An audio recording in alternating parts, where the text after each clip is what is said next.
Ladies and gentlemen, welcome to Texonnect Voices, and I'm just blown away with what Teddy was doing right now. Let me tell you a bit about Teddy, and then we get into the program for today because I'm super excited.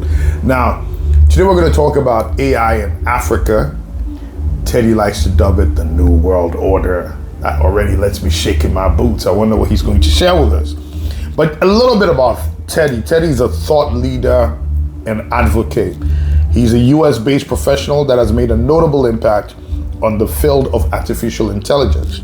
Now, through his work as a thought leader and advocate for the transformative potential of AI in business, education, and community development, he has been featured as a key speaker in webinars such as Kufuor Scholars Program, event titled AI Effectiveness, Transforming Business, Enhancing Education, and Empowering Communities, where he shared insights on how AI can drive innovation and positive change across sectors.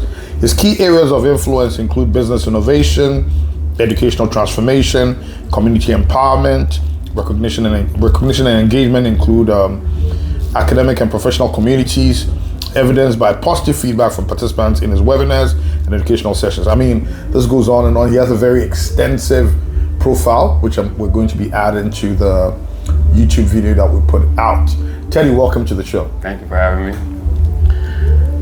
Teddy, a little bit about you, what you're doing in Ghana, and your view on artificial intelligence in general in Africa. And by the way, Teddy, along with Dr. Boyson, who I featured in some episodes before, have been helping to groom us, connect us through training, prompt engineering training. And if you remember the podcast with Dr. Boyson, he talked about the importance of prompting, and Teddy is a guru in prompting. So they really have shown us some explosive stuff that you can do in AI if you understand how to properly prompt. And I believe I've mentioned Teddy's name before in some of the previous episodes. So here's Teddy.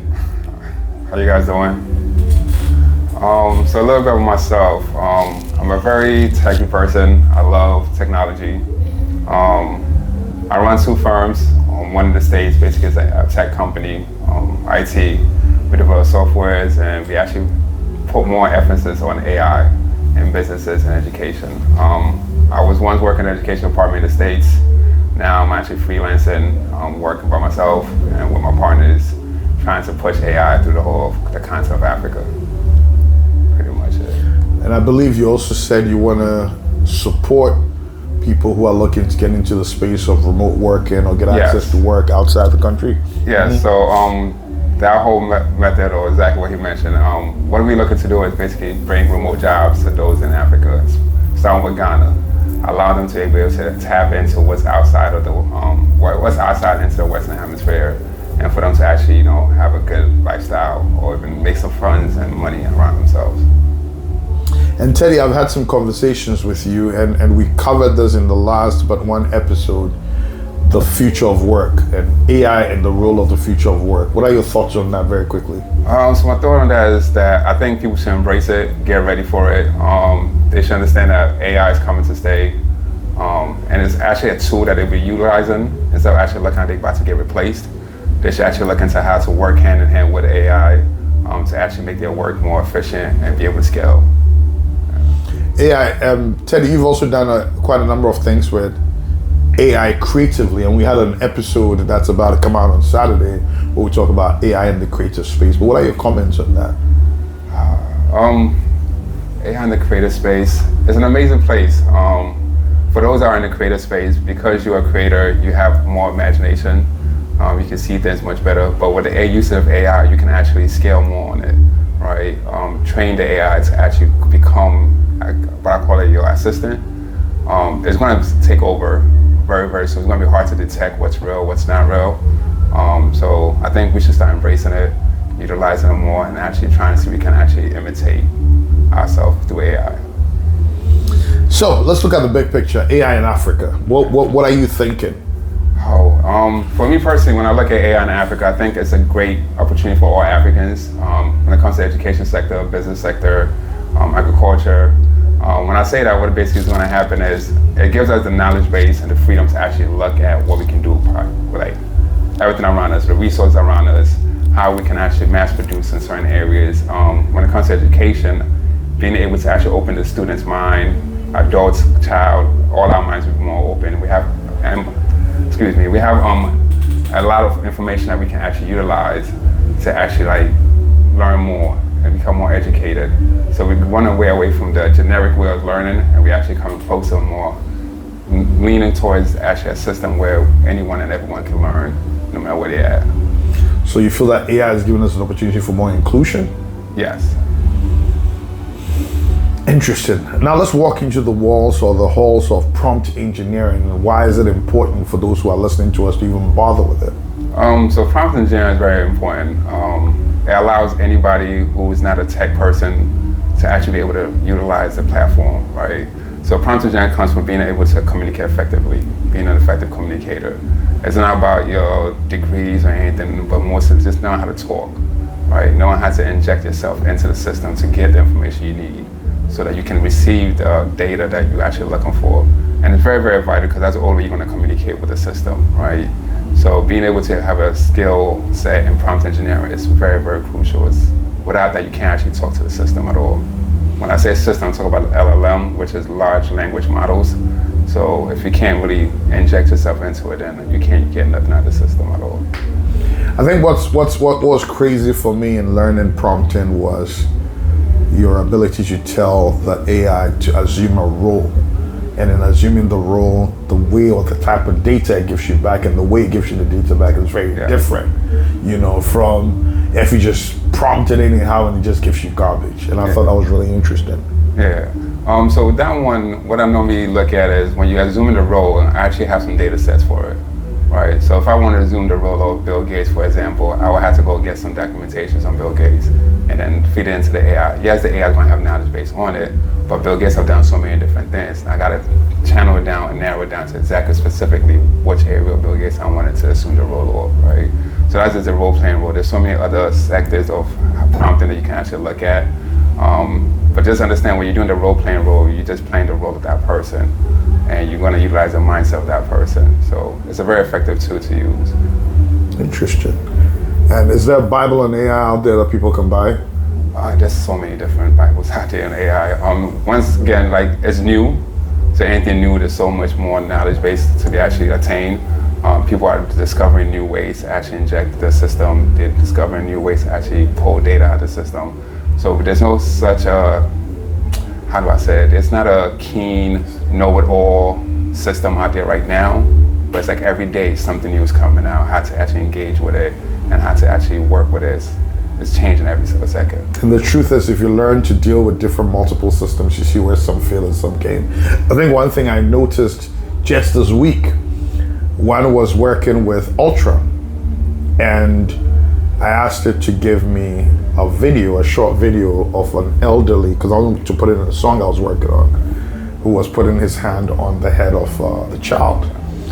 And the video generated, the elderly person had the hand on the child, but the child hit the elderly person's hand and put his hand on the face of the elderly person. And I said, okay, that does not happen in Africa. So obviously the context was missed and totally wrong, right? And these are some of the nuances that we have to catch and correct. Yeah. The other thing that I think also happened, which I thought was interesting, was I was looking for some information that referred to something funny. But it's interesting how it now has more knowledge around our languages, and it tries to feed into some of our context, and it has also extensive knowledge about different countries that come in, and it could be improved, but yeah, definitely those. And then sometimes too, when I asked it to, or when I gave a link to certain songs, it gave me back the wrong songs, so I had to correct it and say, no, that's not it, this is it, and then it'll correct itself. So being able to also catch those mistakes that happen once in a while also is very important. Very, very important, because the AI is not perfect, right? And most people just think, as soon as I go to it, I ask for something, it's going to give me exactly what I asked for. It's not. That's not how it works. You have to train it. Yeah. It's like having a child and actually grooming your child to become the perfect version of what you need it to be. Yeah. It's not going to be perfect, but it's going to get as close as you can, depending on how you, the parent, raise that child, right? So it's the same way we got to look at the AI. Like you trying to actually get a certain song, normally you get the link, feed the link or get the lyrics. Yeah. Right? Put the lyrics in there, let it study the lyrics, go do some research on the artist, Yeah. so that it has a catalog of who the artist is, Yeah. and then from there you can actually build on top of that. Yeah. Right? So, and it depends on the platform you're using too. So we have so many different AIs out there, right?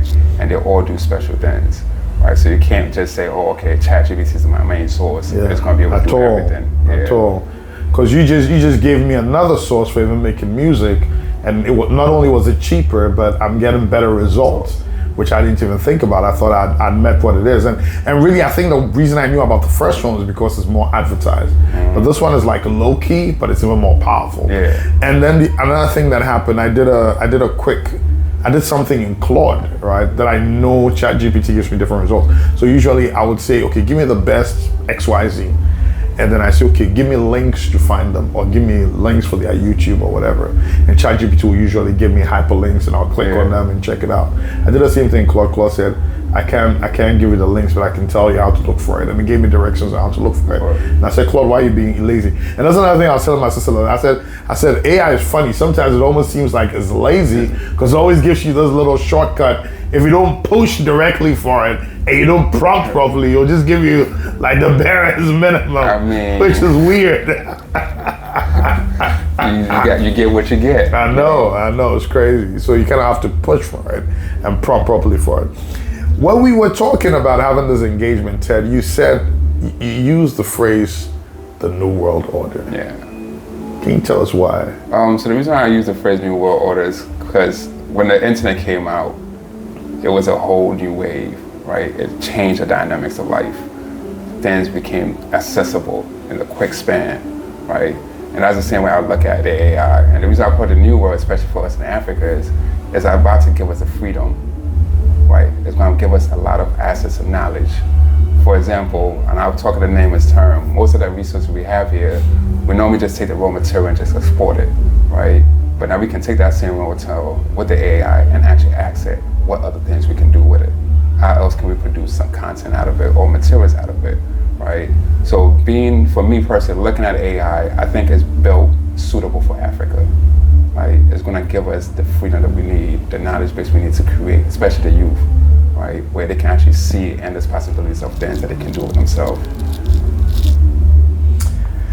Teddy, with all your knowledge, with all your experience, with what you're hoping to do, give us that blueprint, step by step. What should we be looking out for? What should we be taking advantage of from now? And what should we catch up on quickly? Yeah, so I think I'm gonna start with what we catch up on. I think what we should catch up on is actually getting the students, the youth, equipped with AI, right? The world is changing very fast. What's happening is now most of the career paths that's within the states, you can say from China to US to Europe, are all engulfed in AI. Microsoft just laid about 8,000 workers off, like not too long ago, right? Companies are laying people off, right? Because AI can do the task, right? So if the youth are coming up with our advices, especially to parents who have kids, is allow them to study the system, right? Because the AI is here to stay, the same way the internet Parents can stay. are still pushing kids to go learn. Oh my goodness. And it's a waste of time. Sincerely, it's a waste of time. Learn right? the same things that are fading out. It's really fading out. Oh my goodness. So I think getting the youth involved. Ghana, I think Ghana should be thinking about creating AI labs, right? Researching more into AI and actually developing their own AI system out there. Right, we have too much rich content in this continent within the country itself for us not to be able to feed it ourselves. Because when you were talking earlier, you were talking about the language and how the AI is able to, speak certain languages and all that. But we're not trained it. We're not the one training those models, right? Even in Ghana, on the different dialects that we have in here, now the AI doesn't have all of it.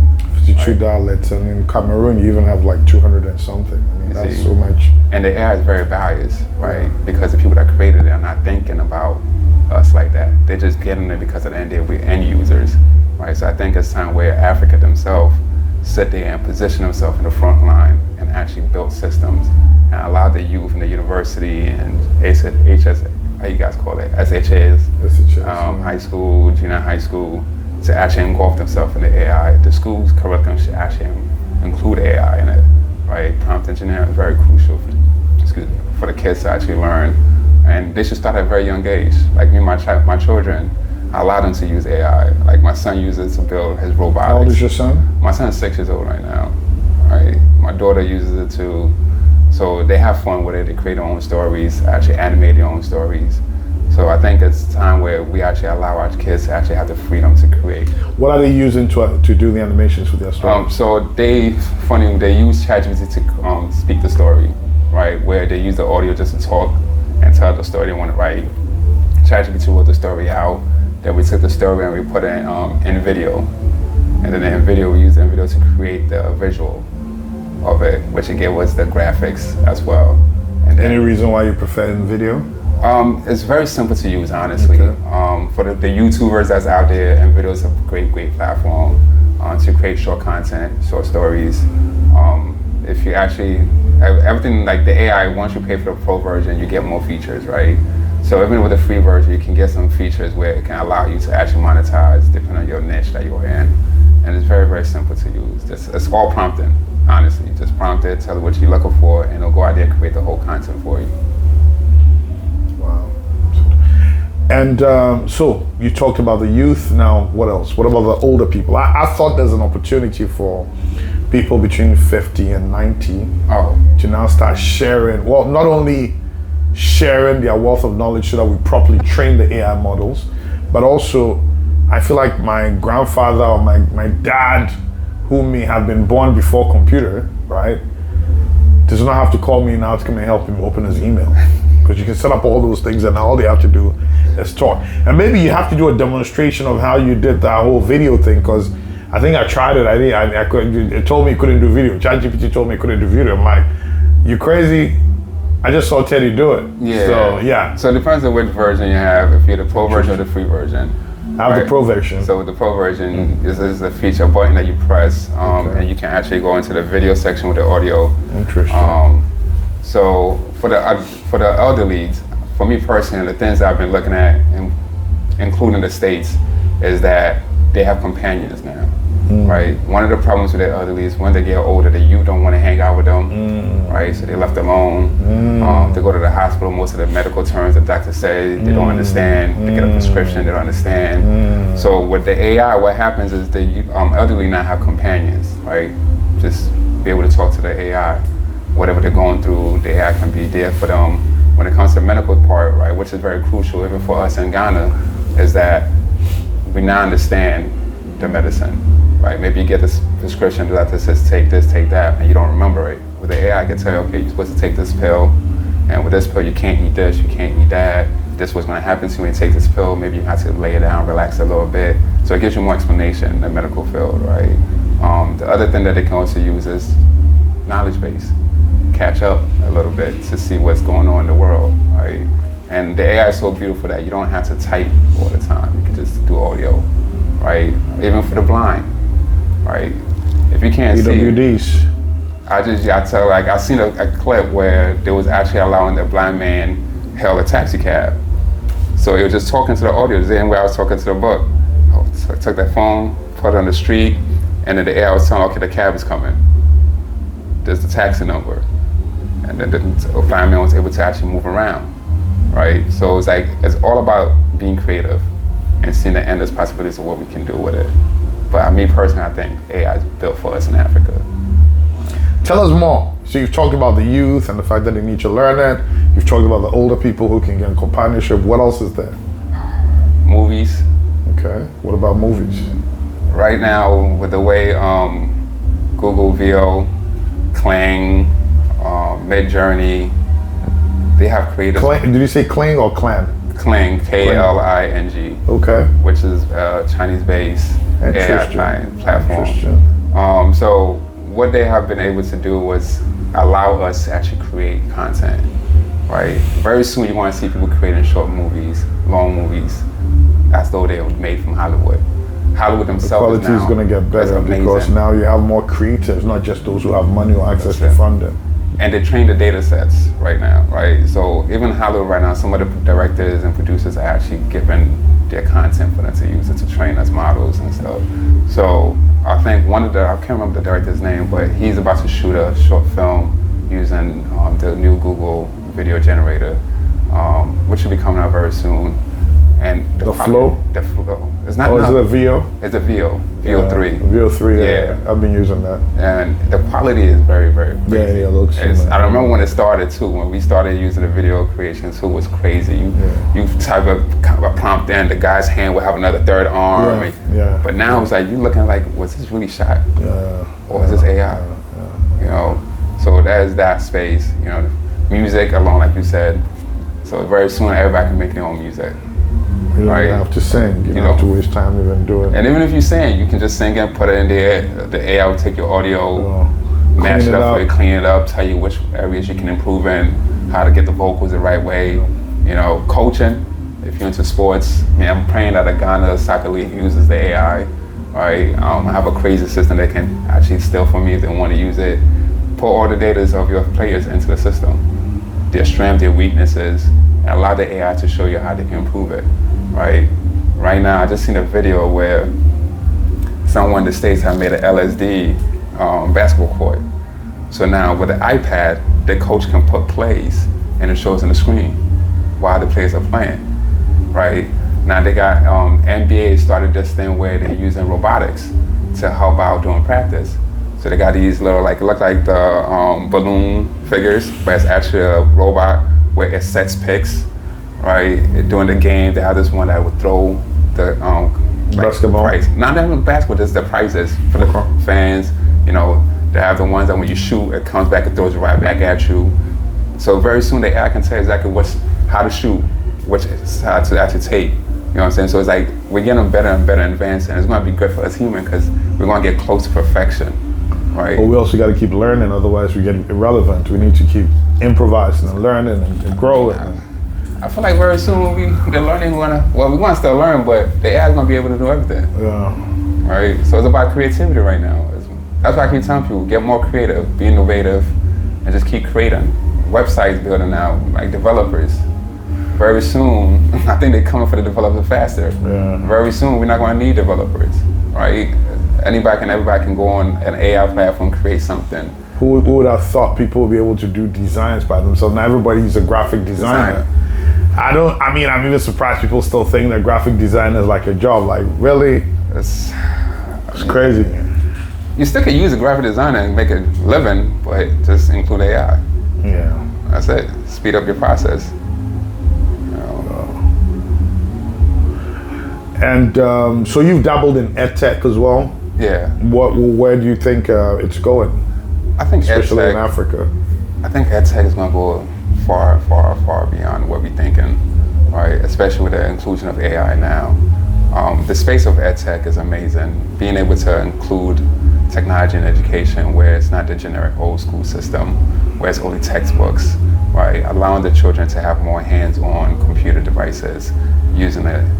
That's one of the problems I've seen within Africa. We don't have the infrastructure, so it's very hard for the kids to adapt to what's coming, right? But seeing how far EdTech has come within the African continent, I think we're going the right direction, and we just gotta keep pushing it. But I feel very good about it, right? With the inclusion of AI. And with the AIs for schools in Ghana or even in Africa, there's this local system you can use where you don't have to actually have a ChatGPT membership, because most of the schools can't afford it, right? We don't have the funds like that. So you can do a local LLM where it stays right on the computer. You don't even need the internet. Once you get on the computer, you're good to go. Nice. Right? You can still chat, engage with it. It still gives you information based on the parameters that's set in there. And is this something you can develop if people want to reach out to you? Yeah, okay. Very much so. Okay. We can set up the host, even for enterprises, companies. Because you don't want your data out there on the web, you can just build yourself a local LLM system. Interesting. That changes the conversation totally. Yeah. So what are the tools are you privy or open to or be using in your daily life that you think would... I'm a greedy person, I'm not gonna lie when it comes to this AI platforms. I might use all of them. I have a subscription to almost all of them. Okay. From Claude, ChatGPT. So what are the different types? I know you have your chatbots, what else do you have? So we have the chatbots, you guys have the video content creation. We have, like I said, the local systems, which I'm playing more and more with it. We're now into agentic AI, where we build workflows to actually take care of some mundane tasks that you don't want to do, the tedious ones. There are AI IDE platforms for developers. Like I said, it's not that it's going to take your job, but it's going to make your job faster. You'll be able to scale more, think more, have more critical understanding. There's so many of them to actually. What about for those who are looking for virtual assistants? I want to use AI. For virtual assistants, there's no need for virtual assistants if you have AI. Okay. Right? Because the AI can do it. That's where the agentic flow comes in. Okay. Right? So for example, let's say you're an executive and your secretary decides to just leave the company. Now you can actually, because you already know the role to fill, you just build an AI system flow, right? Where it just does the task. So if you put, and I'll give you a perfect example. Let's say you were supposed to do customer service. So the AI you can set up based on the questions, and then the AI will just take those questions. So anytime somebody contact the portal, it will just respond. And what kind of tools do you use to implement something like this? Depends. There's so many different flows. So if you want to do the hard coding of it, or you can use Python to actually hard code it, connect the API of maybe ChatGPT or Claude, depending on which platform you want to utilize. If you want to go the no-code way, there's this platform called N8N. Yeah, so that platform is very good to create workflows. It's a plug and play, honestly, just drag and drop. Just get the API keys from whichever platform you're using. You can connect it to WhatsApp, SMS. So there's so many different. To be honest with you, it's all about what you're trying to do and your creativity of it. And what kind of tools do you use to automate, for example, your communities or things like that? Oh, that's a good one. To automate a community, I would honestly say use NA8. Okay. Right? Because of the flow, the freedom. So if you give me an example of how you want to automate a community, I can just help you build a workflow on it. Okay. Right? So let's say, for example, for, I don't know, the youth. So for like Texonnect Voices, where we're trying to schedule people that we speak to on a regular basis, making sure we're getting their information and send it to the guy who puts it all together on YouTube, that workflow. If I want to reduce that burden on, for example, Alex, who's having to do all that. Oh, okay. So I noticed when I was coming in, Alex was chatting with me through WhatsApp. Exactly. Right? So I'll create me a chat on the WhatsApp, where when the people hits up the line, it automatically sends them the content that they need. So it's like onboarding, right? So the first stage would be to onboard, meaning if you need my email, my name, my telephone number, my image profile, everything I need to actually send in, we can have that set up where then once the person receives it, they put that data inside. Once that data is received, then it moves to the next phase of the task, right? So now if I have to schedule you, that'll probably get me a scheduler, API, put it in there. So once it gets the onboarding done, then it'll schedule you for your time slot. So we'll go to a schedule, look at the schedule, and like, okay, you know what, we have this vacancy open. Just put you in that slot. Then whoever's in charge of the interview would, okay, all right, this person is coming at this time.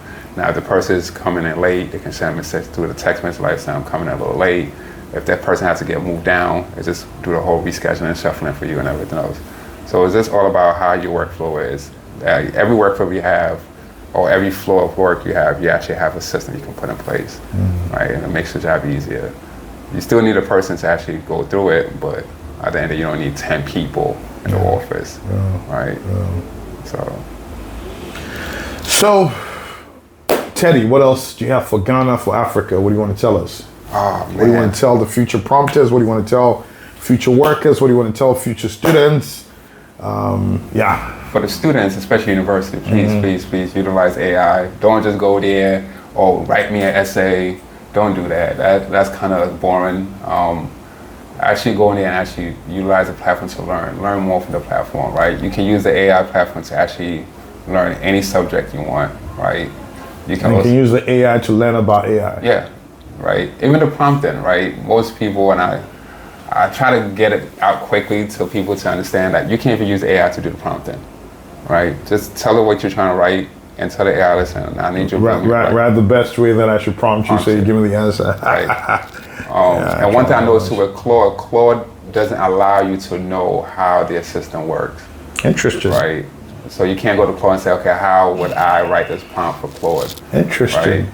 So what you need to do is like I said, just a convincing thing. Learn how to talk to it so it can actually give you some feeds and leads on how to write the system out. Now, for the lecturers, this is one thing I would like for the lecturers to understand.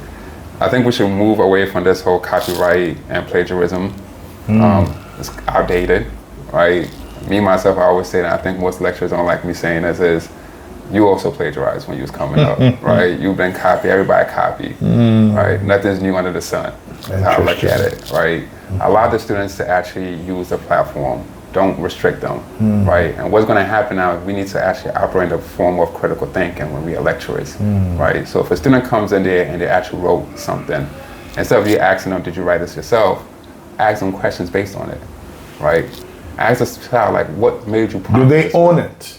Find out if they own it, if they understand it, This. if they understand the reason behind it. You know. And That's then, more important. It's very, very important. And then what happens is you and that child now become able to engage with each other conversational-wise, right? So the child doesn't feel like, oh, I'm just chewing, pouring, right? Like I'm actually to learning eliminate something. it. Well, Chew and Paul would not survive in the new world. No, it's not. And then the great thing about it too is once you do that with a child, the student can go back and actually create things, right? With the AI, you can actually tell the AI, help me create, I don't know, anything, build a car from scratch, right? So give the child hands-on project.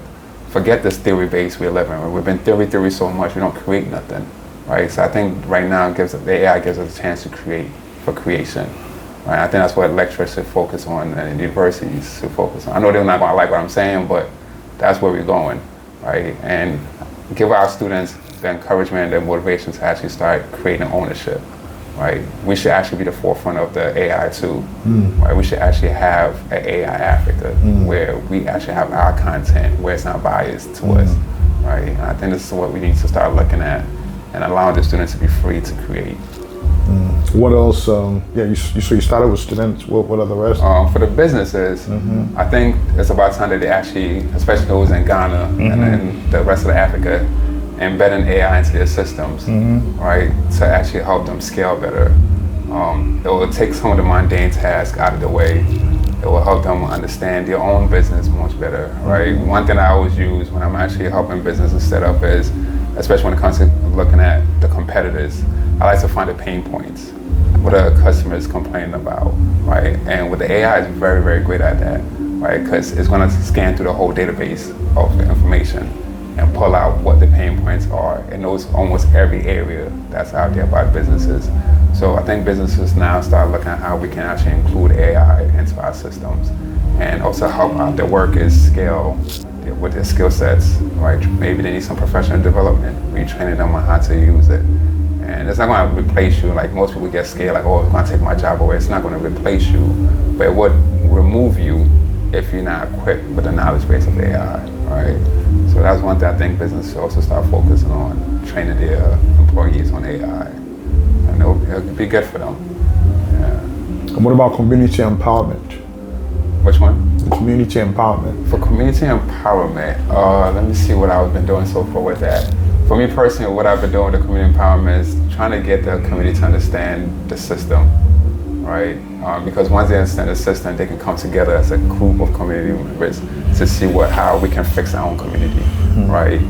One project I've been working on when I'm in the States is that when I normally go around doing casework within the community.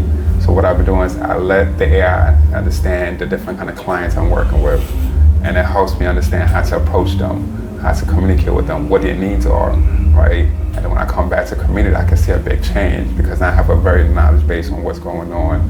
So for me, I see how it can empower the community. For example, a lot of the group of students I've been working around with, most of their parents are not educated as well, right? So I've been teaching This is in the U.S. or This here? is the U.S. Okay. Right, and even in Ghana, I can see the same issue here, Right. right? Because the child will go to school and come home, mommy don't understand nothing that's going on with homework wise, but now the AI can assist, right? So it's going to empower the community.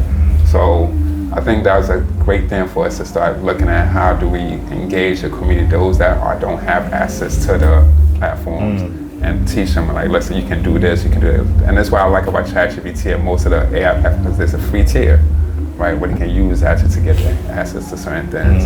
And I think with the AI, it brings us together as a community base, right? Because we have an ample amount of information that we can share amongst each other, right? So if we all come together and start giving out information, then we'll be able to say, are we going to empower the community and grow out the community? Yeah. And we can better even understand each other. Yeah. Because we have more insights that we can draw from in areas where we don't have any understanding. Any last words? I think for me personally, I just want to thank you for having me. Thank you for giving me the platform to actually speak about AI. I do want to come back so we could talk more. I feel like I ain't giving my best right now, but I do want to come back. It's my first time putting myself out there. I'm normally behind the scenes. I like behind the scenes, but it seems like you want to pull me out from behind the scenes. I want to pull you out. And talk more. As an evangelist. Yeah. So I would like to come back again and then share more insights. Why don't we do this? Why don't you give our audience some homework that we can follow up on?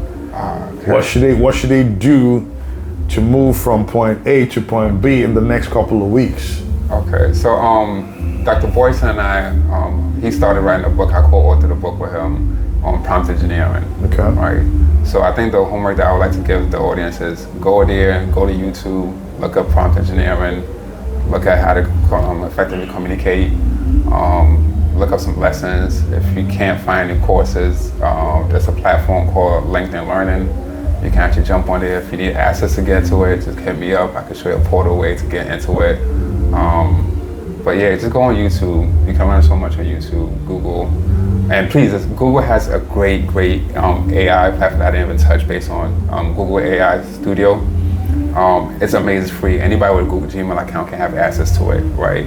And they have an IDE platform. They just dropped something new called Stitch, which is for like UX and UI designers, right? Where it's all prompt engineering, just prompting, right? And it's free. Once again, it's free. Google is doing the most. What they're doing is crazy. Remember, they have all our data. So what they're doing is very crazy. So I think if anybody wants to learn anything, just jump on Google, Facebook, ChatGPT. ChatGPT even have a university for prompt engineering. It's free. It's free. If you have a ChatGPT login, you can actually access. It's called I think it's Chat Academy, but you can Google it up. They have an academy on there where it's from prompt engineering, enterprise engineering, everything that you need is on there. But yeah, utilize Google. You mentioned Facebook. What is Meta doing in terms of? Meta's building the data center right now, one of the biggest data centers in the United States. Between them and OpenAI, I think Elon also is working on building one too. But right now the game is data centers, right? So that they can actually power their systems, the AI systems. And I don't think Meta's taking their foot off the pedal right anytime soon. Their platform is also amazing. Olama is an amazing open source platform for anybody to use. For those that don't know what open source is, I'll give you guys some homework. Maybe when I come back, we talk more about it. But it allows you to actually have local systems, right? And work locally without having internet access. Right? And that's the reason why me personally I think it's great for us in Africa, because we don't have that. I used to have this model I used to talk about called COST, which is commit to the open source tradition. And I actually have had some backlash back in the day when I was in government, because I was trying to push this whole let's all move to open source thing. And I think I remember one of our key people in leadership telling me, oh, no serious country uses open source. And I said, are you kidding me? Estonia, which model we follow, is using open source. In fact, UK even threatened once to move everything to open source. I don't know why they happened. So yeah, definitely I think there's a lot of opportunity in open source that, at least in this part of the world where we claim we don't have the capital, we need to be looking at so that we can develop more and try more. Plus it's sort of like, open source is really like working with a template, right? You start with something and you contribute and build on it and you learn through it and you do more. That's it, and that's that community engagement you talked about. And that's what was exciting about Ubuntu, the fact that the whole concept was even, started from an African word. And, when people started doing tree and local flavors of Ubuntu, but it wasn't extensively done. And I think one of the core things that I'm hoping and praying that will change is because of the scarcity mindset of many and because of the dynamics where everybody is just trying to make money or try to get money or trying to get access to money, the first thing we do whenever we get a tool, what's the commercial angle? Yeah. And it doesn't allow us to probe deep enough. No. It doesn't allow us to learn enough, and it doesn't allow us to do a lot more. So I'm hoping that those who are watching are going to be different. I really want us to start building and developing a new set of thinkers in Africa. We should, and I think it's going to happen. It really is going to happen. And I don't want to do the controversial stuff, but St. George is going the wrong direction. You heard it, and that's a setup for the next one. So get ready, we're going to have Teddy again, and this time he's coming large. And remember, it's the New World Order. Thank you. Thank you, Teddy. Thank you. Appreciate you coming through.